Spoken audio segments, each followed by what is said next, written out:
We have made it to the 2025 NBA Draft. We have been anticipating this day since the very start of this series as the Blazers come into it with 3 selections in the first round. This is a really fun group of players who we've gone over through prospect profiles and draft previews over the last couple of episodes. The Miami Heat won the lottery. They had the number 1 pick. The Spurs, Bulls, and Pelicans also in the top 4. And those teams are particularly interesting because there are some contending teams in that group. Miami, the Spurs, and the Pelicans all are teams who could look to potentially shop their picks for proven veteran players. As for us, we have picks 19, 22, and 29 in the first round, along with 9 and 21 in the second round. We've got plenty of flexibility to move up and down the draft board as we wish. And maybe we want to acquire a proven veteran to make our roster better now.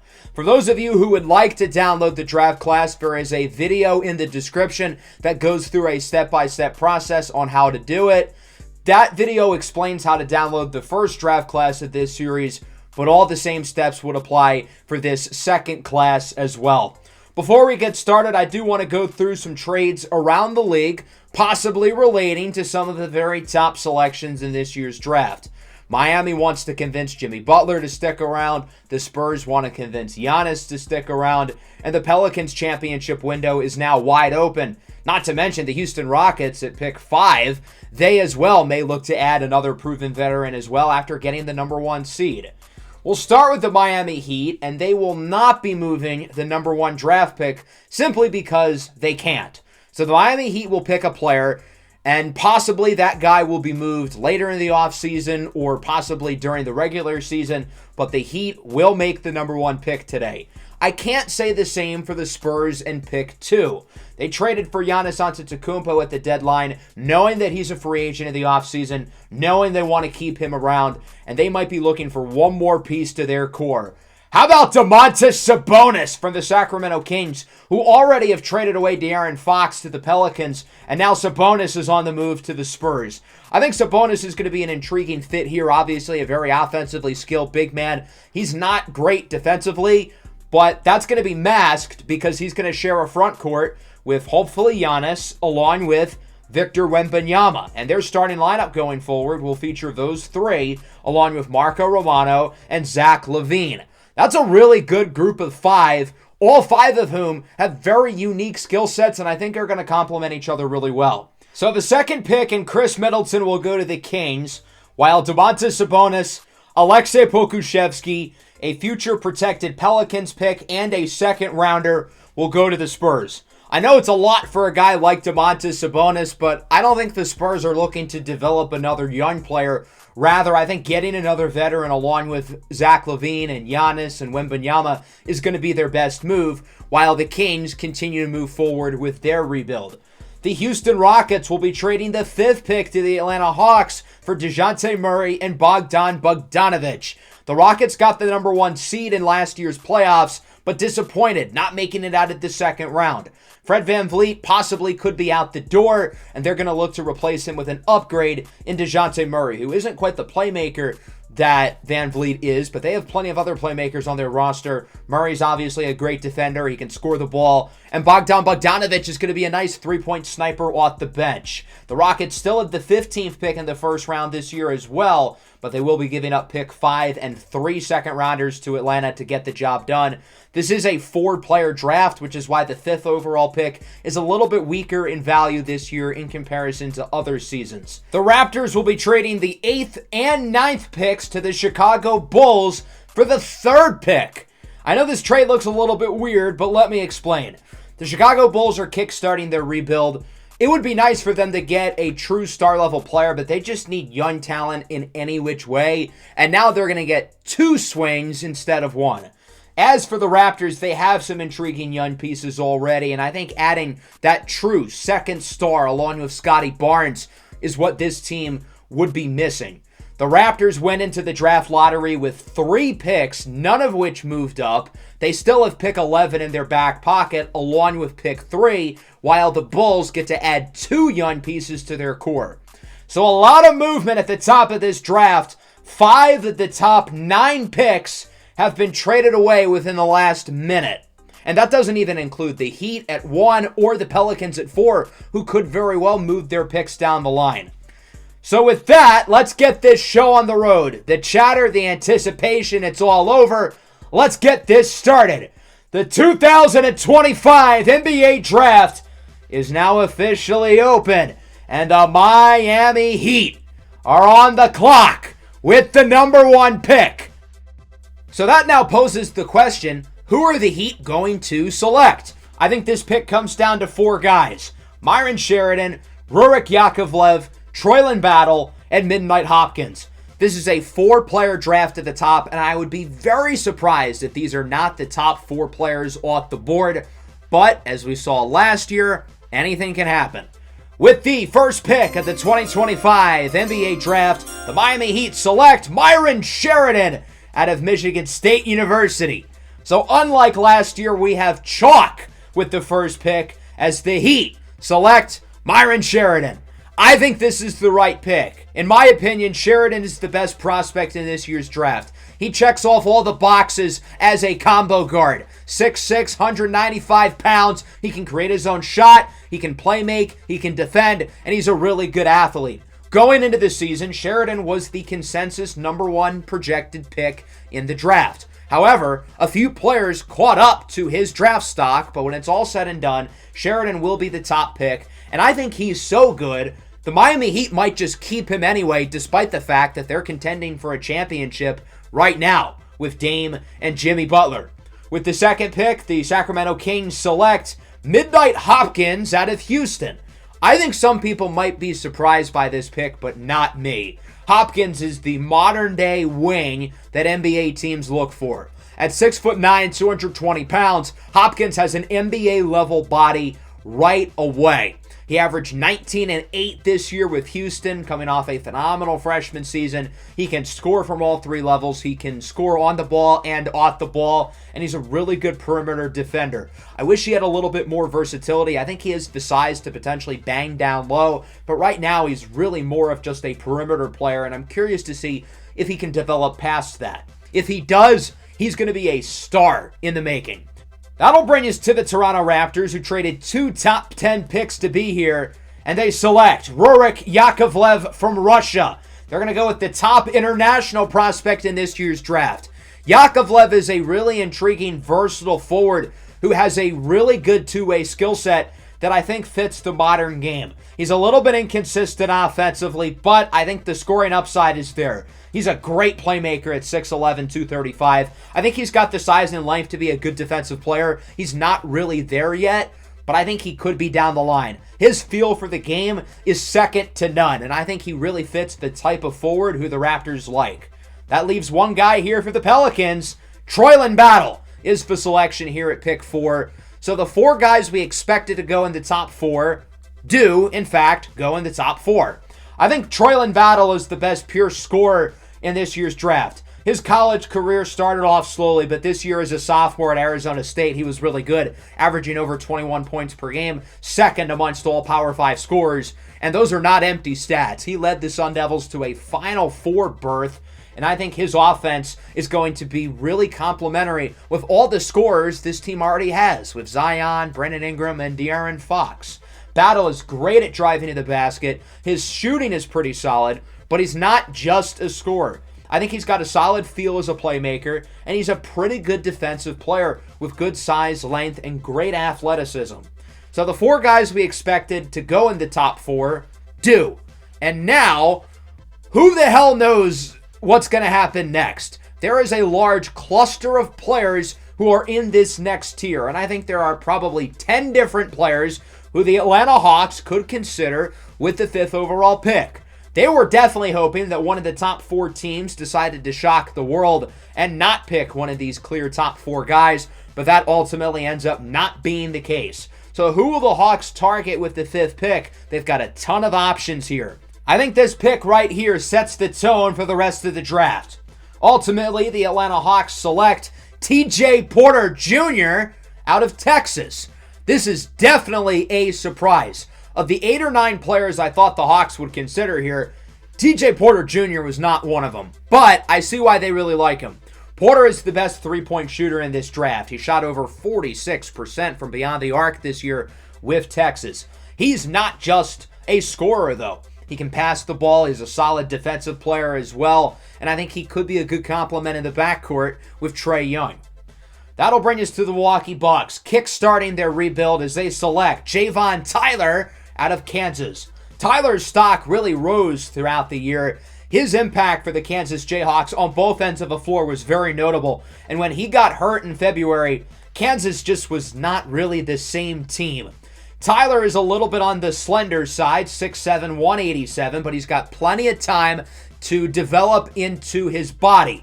I think he's an intriguing shot creator. I really like his versatility defensively. He's got great size and length, and I think there could be some playmaking upside as well. I think this is the type of upside swing that the Milwaukee Bucks need to take as a team who really lacks young talent since, again, they're just starting their rebuild. The Brooklyn Nets, with the 7th pick, select Dante Kingsley out of the University of Michigan. Another guy whose stock has gone much higher since the start of the year. Kingsley, a junior with the Wolverines, had a great season, helping lead Michigan to a Final Four appearance, getting a spot on the All-Big Ten first team. Clearly, the Nets are looking for more pieces to potentially help them push for a playoff spot. They snuck into the 8th seed this past season and pushed the number 1 seeded Cleveland Cavaliers to 7 games, and ultimately the Cavs ended up winning the championship. Dante Kingsley is going to be a really solid piece for this team. I think his floor is super high. It's not every day you find an upperclassman going in the top 10 of the NBA draft, but here we are. The Bulls have back-to-back picks here with 8 and 9. They also have pick 17. We have found and identified a player who we would like to trade up for. So we're going to call the Chicago Bulls and try to make something work here involving the 8th overall pick. I offered them picks 19 and 29 to get the negotiations started. They said no. Instead of 29, how about a future first-round pick in 2028? They seem more interested in that selection, and they end up saying no. How about a player? I really like Nasir Little, but I think he's expendable, especially after shooting 37% from the field this year. They say no. What about 19, 29, and Little? I feel like that's a lot. They say no. I added 3 additional second-rounders, and they still say no. I don't think this is going to happen. And unfortunately, the Bulls have the next 2 picks, so we will not be able to get either 8 or 9, and we're going to have to hope and pray the guy we want doesn't get picked. With the 8th pick, the Chicago Bulls select Fonzanillo Marino, the center from Italy. I know a lot of you guys liked him, and for good reason. This is one of the most fun skill sets of the entire draft. At 7'2", I think Marino is the NBA's next unicorn type of big. This is somebody who can handle the ball, create his own shot, and play on the perimeter. He's also a pretty good playmaker as well. He's got some work to do defensively, and if he improves there, I think he's going to be the star that this team needs to build around. The Bulls have the very next selection, and they select Sanso Cortez out of Maryland. Cortez is going to be a great player in this league for a long time. He was one of the best defensive players in college basketball this year with the Terps, winning the Big Ten's Defensive Player of the Year. He's got some work to do offensively, but I really like his ability defensively. He's scrappy, he's tough, he's physical, and I think he's going to help set a culture and a foundation for this Chicago Bulls team. I really like how the Bulls used their top 2 selections here. That'll bring us to the Utah Jazz at 10. The Blazers' target was not selected by the Bulls, so we're going to keep trying to make a deal here. It looks like the Jazz really want to acquire a big-time player from us, in particular Anthony Simons, and that's just not something I'm willing to do. I really like Anthony Simons' spot here. I know there are some of you who seem to think that maybe we'd be best off trading him, but I don't want to do that. I offered them the same deals that we offered the Bulls, and they said no. So my idea is that instead of trading those selections and Nasir Little, we probably will have to trade away one of our better players.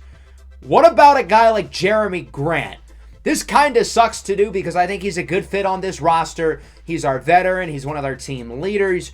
But if we can get the guy who I'm targeting, this is going to be 100% worth it. Grant has shown some signs of regression over the last few seasons, and he's on a pretty big contract, 3 years, making over $100 million in that stretch. Now, I don't think this deal really makes a whole lot of sense for the Jazz. I think it would make more sense to try to bring a third team in here. What about the Los Angeles Lakers? LeBron James is gone, but Anthony Davis is still here. Jeremy Grant is in the Clutch agency with Rich Paul, so there's already that connection there. And I think Rui Hachimura going to the Jazz would make a lot of sense. Jeremy Grant's a better player than Hachimura, which is why the Lakers are going to be incentivized to do this, while the Jazz are adding somebody who's a little bit younger, and maybe they can build around with Hachimura, who's only 27 years old. The Lakers say yes, and the Jazz say no, which is what I ultimately expected. So what about having the Jazz and the Lakers swap Colin Sexton for the 12th pick? The Lakers clearly want to win, and the Jazz are rebuilding. Utah still says no. I add one of our additional first-round picks, and the Jazz still say no. I wanted to try to take some extra picks from them. It doesn't look like it's going to happen, so I think I'm going to have to cough up pick 22, and they still say no. What about an additional first, 2 more seconds, and Maxwell Lewis, and both teams say no.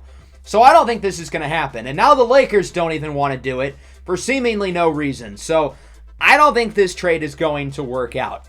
I tried some other options. Kyle Kuzma would be interesting. I think the Jazz would like him a lot more. But the Wizards are the ones who are holding this deal back. And I tried to add the 19th pick to Washington. They said no. What about Jeremy Grant here in the trade finder? Maybe we can find a third team that way.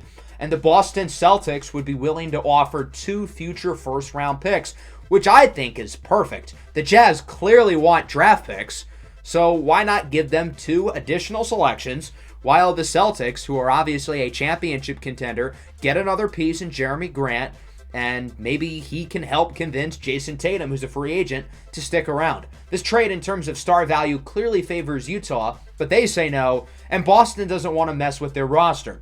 What about Detroit with a guy like Isaiah Stewart? I think they would love to get Jeremy Grant back. He'd be a good fit here. He's got the connection with Troy Weaver, and he's already played here.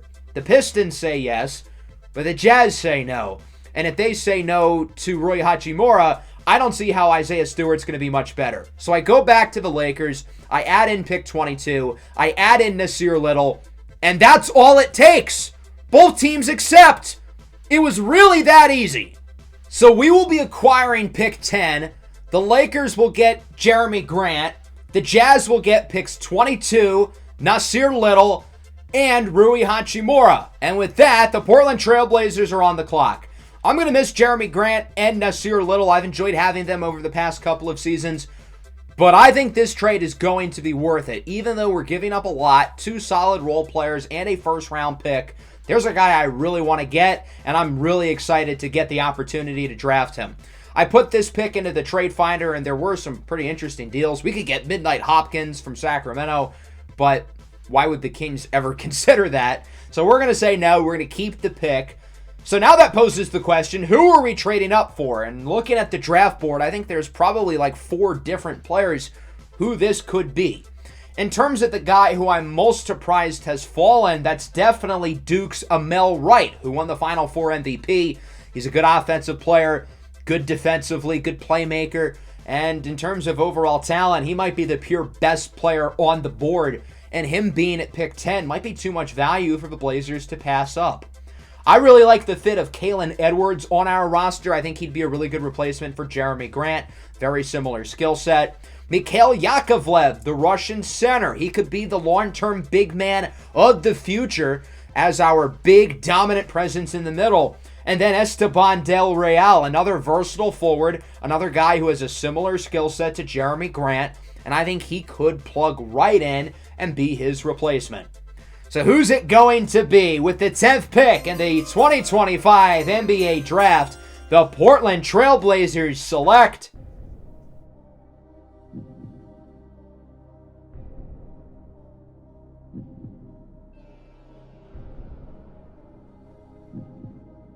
Khalil Griffin out of the University of Tennessee. The Blazers are going to throw a curveball, not picking one of the players who I think you guys would have expected, But instead, we're going with Khalil Griffin, who I'm very confident would have been one of the next few players off the board with the amount of buzz he's gotten over the last few weeks. We have coveted Khalil Griffin since the very start of this draft process, and I am so excited that we were able to go up and get him. This was the plan coming into the day all along. Khalil Griffin is the perfect fit for what we are trying to build here in Portland. He's tough, he's physical, he's gritty, he's athletic. He's a good 3-and-D guy who can space the floor, he can shoot the three, and he plays good defense. Look at this possession right here. Doubles the ball handler, he recognizes the switch, he's able to find the open man, doubles again, and disrupts the passing lane. Perfect defensive possession there by Griffin, who is such a smart player on that end of the floor. Here he is again, on the ball, gets the stop, grabs the rebound. Khalil Griffin is an awesome rebounder, averaging around 8 boards a game this year for Tennessee, along with 15 points a night.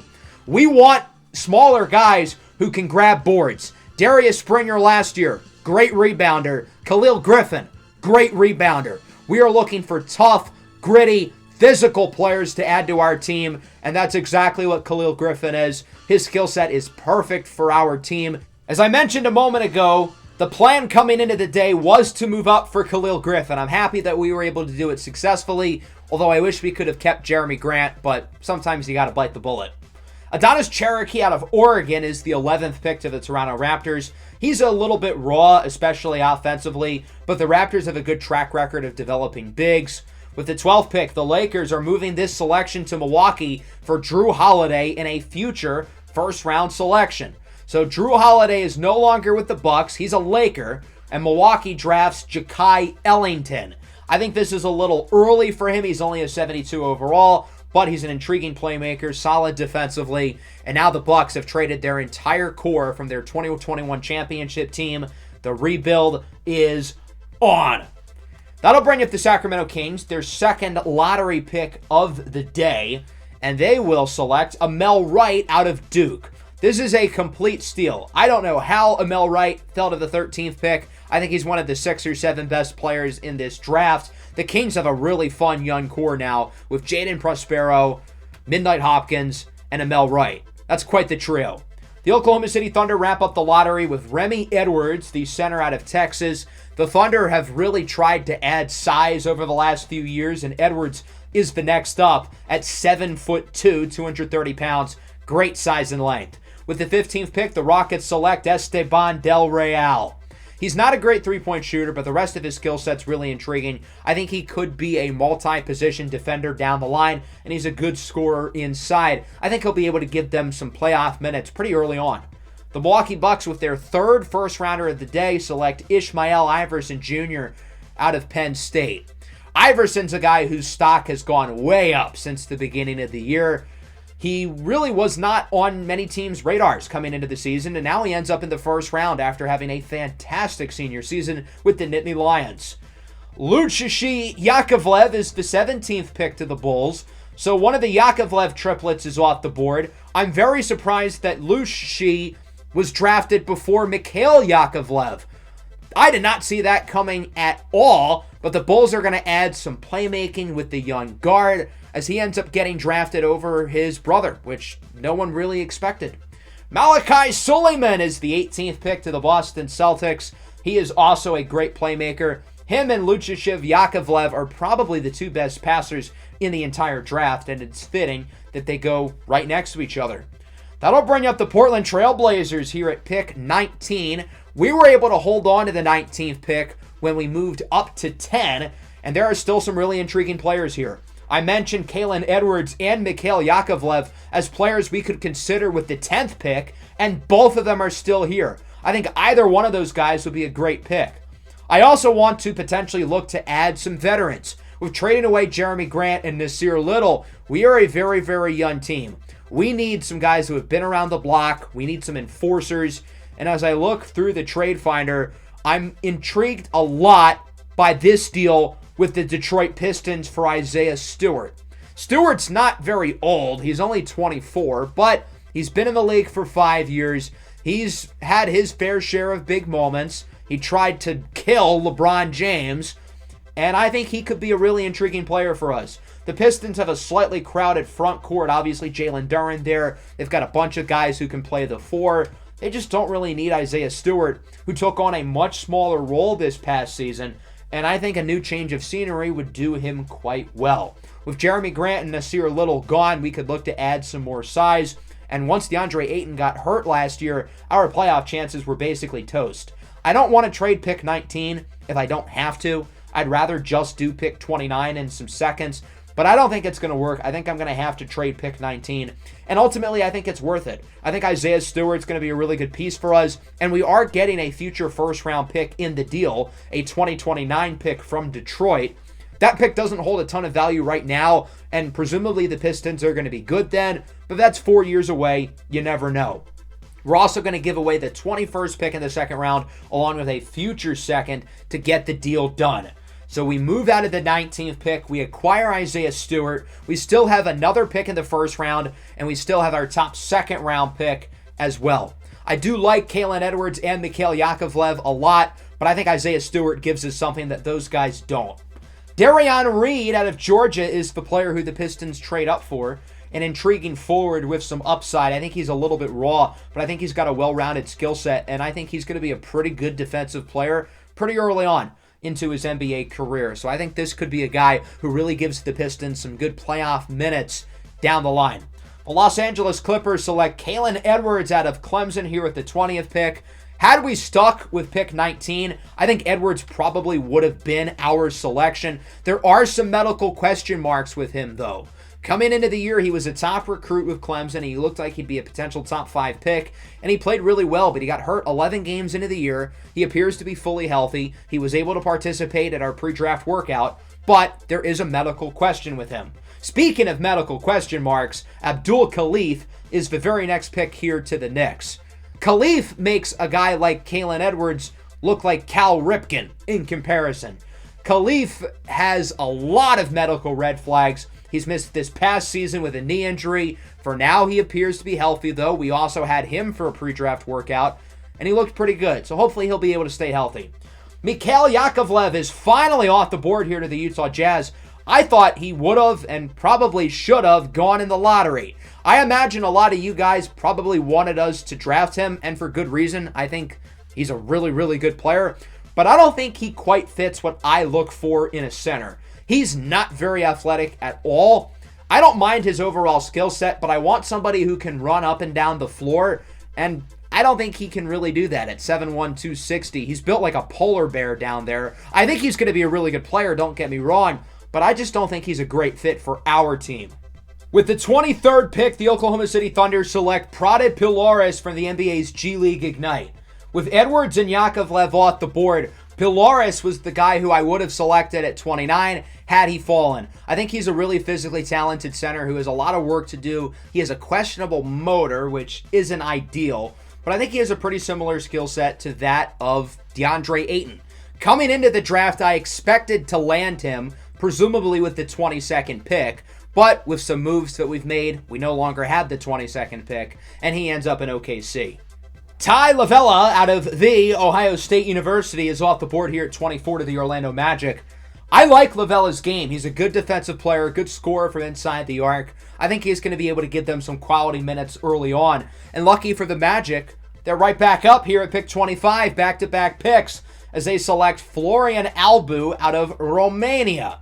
Albu's a good offensive player, good shooter, good playmaker. I think the Magic hit on both of their first rounders, which is hard to do here at the back end of round 1.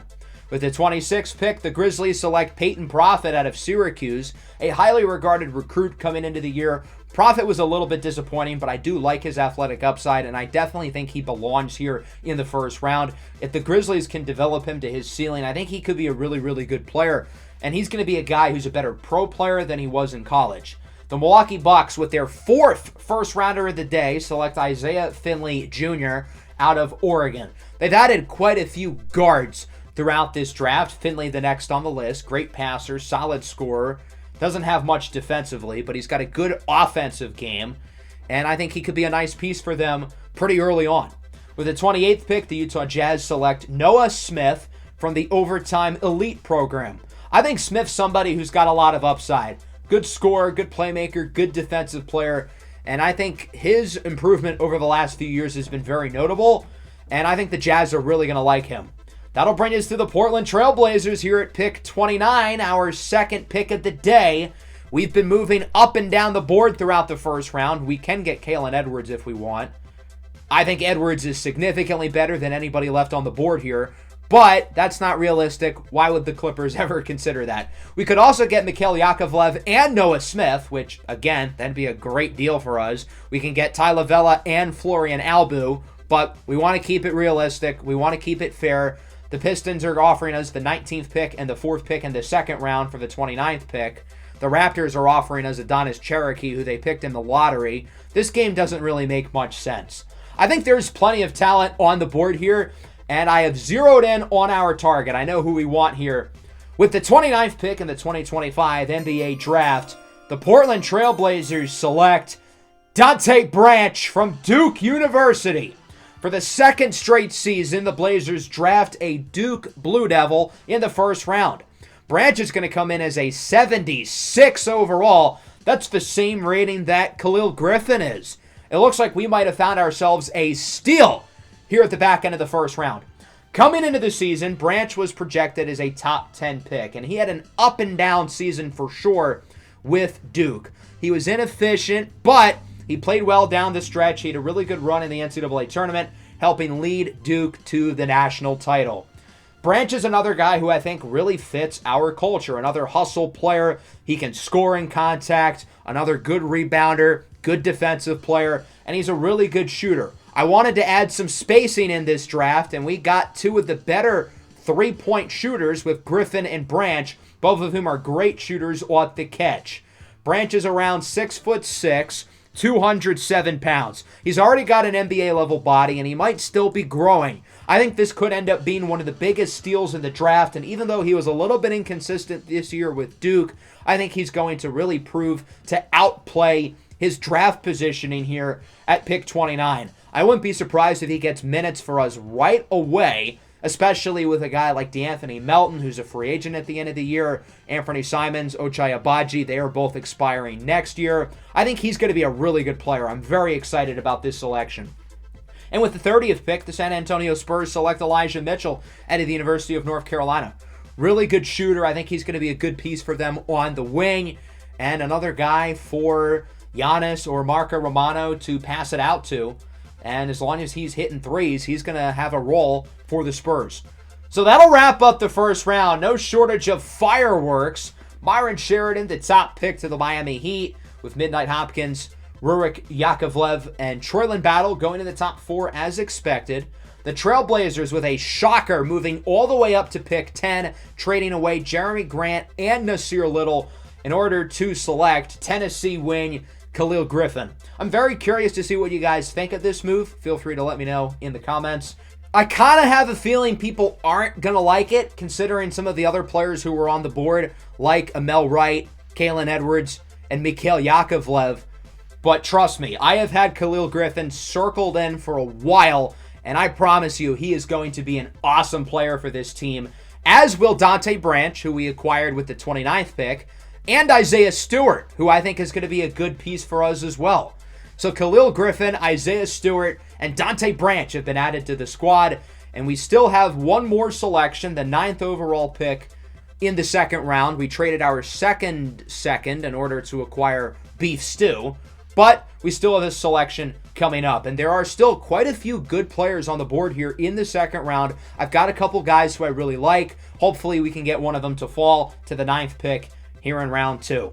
The Cleveland Cavaliers, the defending champs, will get us started as they will select Reggie Coffey out of Kentucky, an intriguing combo guard who was slightly inefficient this year, but is a big guy, 6'4", 222. Kyron Zilton out of Michigan, off the board to the Hornets. That'll bring up the Spurs, but not for long. There's one player that I really want, and I don't want to risk it. I want to make sure we get him. We're going to trade the 9th pick in the second round and swap future seconds. The Spurs are going to get a second rounder next year. We're going to get a second rounder in 2028. So this way we're not losing second rounders by making this deal, and we can get the guy who I really want.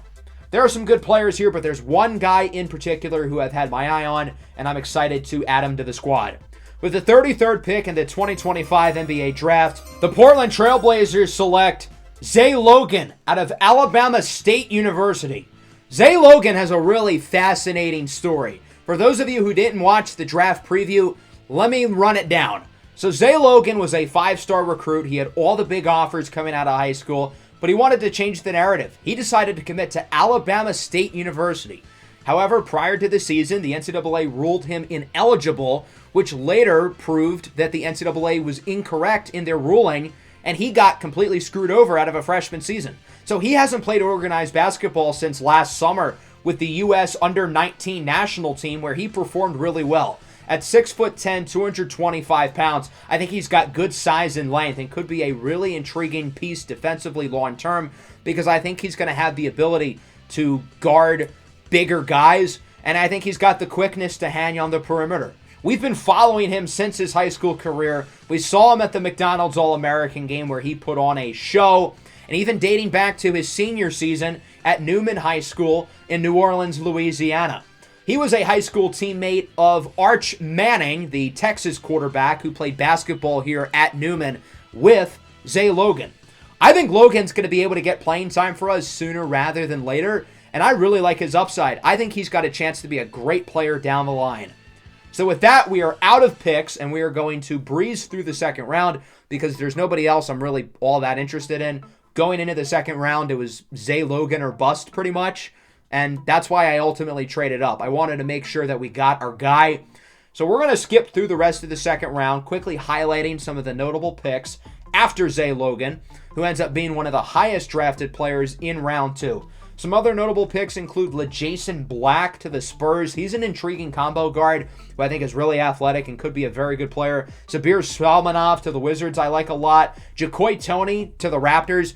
He's a super raw player. He has a ton of upside, and I think the Raptors are the right spot to develop him. Shakir Azukiwe to the Thunder I think is a good pick. I like Wade Jawai to the Charlotte Hornets.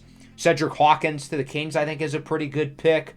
Booker Bennett, the guard out of USC, was mocked to go to us in the first round. He ends up going late in the second round to the Magic. And I also like Lorenzo Bates from the NBA's G League Ignite going to the Milwaukee Bucks. I really like how our draft turned out. It sucks that we had to trade away Jeremy Grant and Nasir Little, but we added Khalil Griffin, Dante Branch, Zay Logan, along with Isaiah Stewart and a first-rounder in the future. Some other notable draft classes include the Bucks, who had 4 first-rounders. I think they made out quite well, especially with Javon Tyler and Ishmael Iverson. I thought the Bulls did really well, too. Moreno and Cortez is a really good use of their top 2 picks. And I think the guard, Yakovlev, could be a pretty good player for them as well. I think this is just the start they needed for their rebuild, and I think they could be an interesting team to watch out for in the future. I think Kalen Edwards to the Clippers was one of the best picks of the night. I wouldn't be surprised if he's a starter for them pretty early on. TJ Porter Jr. to the Hawks was certainly a surprise, but I think that could prove to be a pretty good pick down the line. I think he complements Trae Young's skill set really well. Of course, Myron Sheridan, the number 1 overall pick to the Miami Heat. I think they hit a home run with that selection. I thought the Jazz did pretty well with Mikhail Yakovlev and Noah Smith, along with adding Nasir Little. I think the biggest overall winner might be the Kings, reuniting the Houston teammates, Midnight Hopkins and Cedric Hawkins, along with Amel Wright, who might be the biggest steal of the entire draft. So shout out to Sacramento. They're building it the right way. They've added a ton of talent over the last few years. Abdul Khalif with the Knicks. I think that could prove to be a really interesting pick. I think he's got a ton of upside. I thought the Magic did really well with Lavella and Albu in the first round, and even Booker Bennett in the second round I thought was a pretty good pick. I'm excited to see what Dante Kingsley does with the Nets. Troyland Battle is going to be really fun with the New Orleans Pelicans. He should be able to have a pretty big role right away for them. Rurik Yakovlev is a fun pick with Toronto. Yakovlev, Cherokee, and Toney are all very Toronto Raptor-esque forwards. I'm not surprised by any of those picks. They fit Masai Ujiri type of players. The Spurs had 4 selections here. Maybe those guys can help convince Giannis to stick around. The Thunder ended up with 6 selections, and they also have 6 first-rounders in next year's draft. This includes Prada Pilores, who going into the day I expected to draft. My plan going into the draft was to trade up for Khalil Griffin and then get Prada Pilores and Zay Logan. I kind of thought that Dante Branch would go before Pilores, So it ended up working out really, really well for us. And I did not expect to get Isaiah Stewart at all, but I think he's going to be a great addition for us as well. So next episode, we will go through free agency. We'll go through the remainder of the offseason, and we're going to build out this roster for season number 3. I hope you guys enjoyed. Make sure to leave a like and subscribe to the channel if you are new. Peace out.